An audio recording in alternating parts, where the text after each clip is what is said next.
Pam Bondi is on a warpath and she's taking no prisoners. She just dropped the hammer on Letitia James and Kathy Hochul in New York. Right now, Pam Bondi, so we're going to switch right back to that event in our nation's capital. Let's listen in. I'm sorry we were a little bit late. I was in the West Wing swearing in Tulsi Gabbard, and so I just came straight back here. So thanks for being patient with us with the delay. We're here today because we have filed charges against the state of New York. We have filed charges against Kathy Hochul.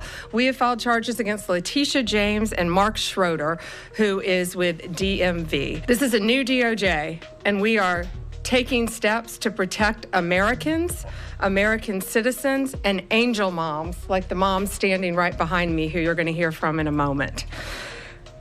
New York has chosen to prioritize illegal aliens over American citizens.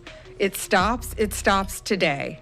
As you know, we sued Illinois, and New York didn't listen.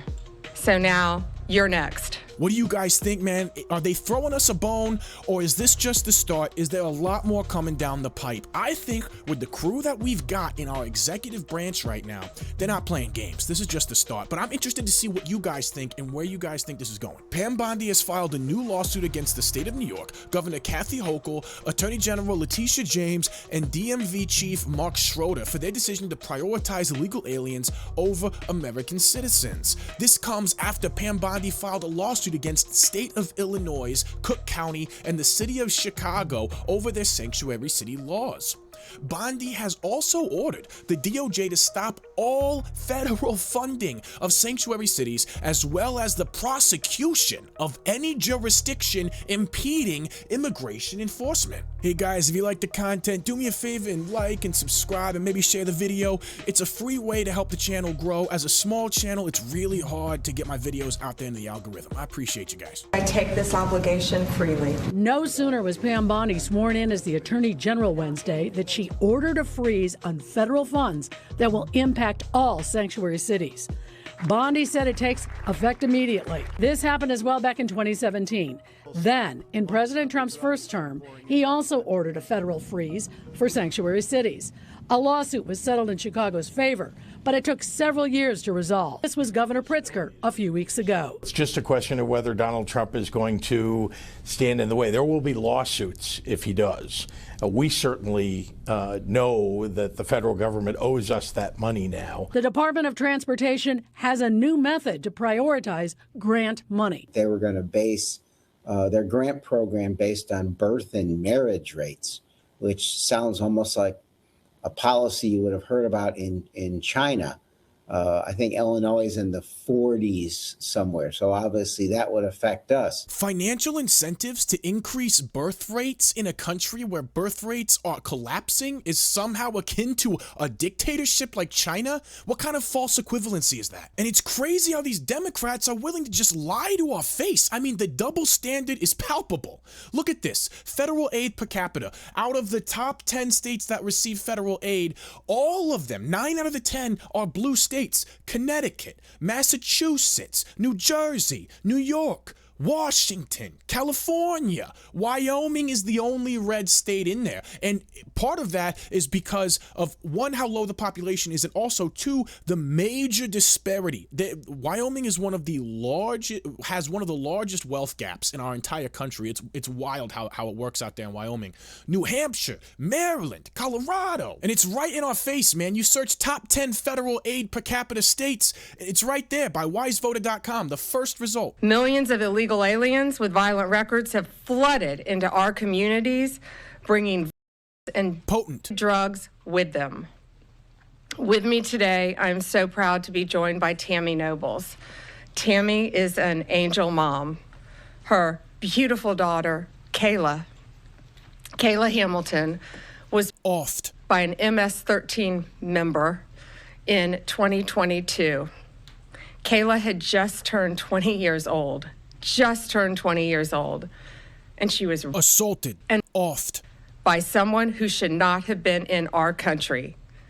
Yet he was released, flown to Maryland. I want you to hear from Tammy. Tammy represents not only herself and her family, but all of the great angel moms around this country who have suffered because of what the Biden administration did, and it is over. I'm going to include Tammy's story because there are details that she reveals that perfectly exemplify exactly what the issues are with how we've been regulating the border, especially over these past 4 years. Thank you for having me here today and being able to share Kayla's story. This lady is such a strong person for doing what she's doing right now. Her Bad guy was able to come across the border knowing that he was flagged as an MS-13 gang member, and he had a criminal record in 2020 in El Salvador for illicit gang activity. He came over as an unoccupied alien child, saying that he was afraid of gang activity in his country. Am I the only person that gets so frustrated hearing that? Where is the communication? Where is the record sharing? Bukele is doing his job out there. And while he's making the streets of El Salvador safe and taking the country back, we're what? Opening our back door to any gang members that don't want to get arrested? Free pass? No criminal record when you come in? It's f***ing disgusting. Health and Human Services called him a nice boy, and he showed age-appropriate behavior. That fell so wrong when he offed my daughter. He ended up in Maryland, where he was able to rent a room in the same mobile home as her.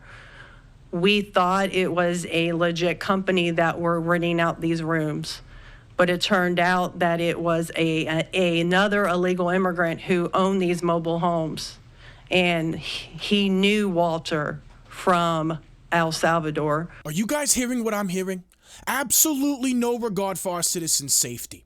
Absolutely no regard for who it is that's coming in over the border. He knew him and allowed him to rent a room with my child. Kayla just turned 20 years old 3 days before she was.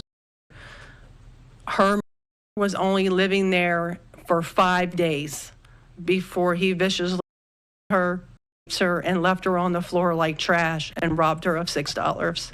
Homeland Security did not do their jobs. They did not check his background. You know, they did say that he was processed. So if they processed him, they knew that he was a gang member. Health and Human Services did not verify the sponsor and allowed him to go with a sponsor that they don't even know if it was his cousin or his aunt. And he was able to leave the sponsor's house to go live wherever he wanted. You know what's crazy, man? I am less upset at the dude that did it than I am at the government that allowed this to happen. The entire system that just handed our country to this guy on a silver platter with no checks, nothing to protect the woman who was offed from a violent predator being introduced as a roommate to her home. This guy that did this to her daughter was an animal. Apparently, within the period that he was in the U.S., he had done something just like this to someone else and offed 4 other people on top of that. And it's my understanding that he also admitted to correct, multiple. Yes. He wrote a letter, and it was intercepted in jail that he committed 4 months and 2.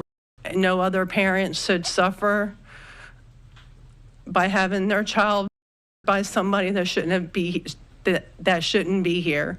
Or at all, man. Even though I'm aware of the situation at the border, I had no idea how bad it was. And that's why President Trump has directed this to stop. And if you don't comply with federal law, we will hold you accountable. We did it to Illinois. Strike 1. Strike 2 is New York. And if you are a state not complying with federal law, you're next. Get ready. I hope I avoided getting demonetized on this one, but we'll find out in a minute. Hey guys, my past 2 videos both break down exactly the real reason why Democrats are so upset about these Doge audits. I think there's a lot of information to learn from them. Thank you so much, guys, and I'll see you on the next one.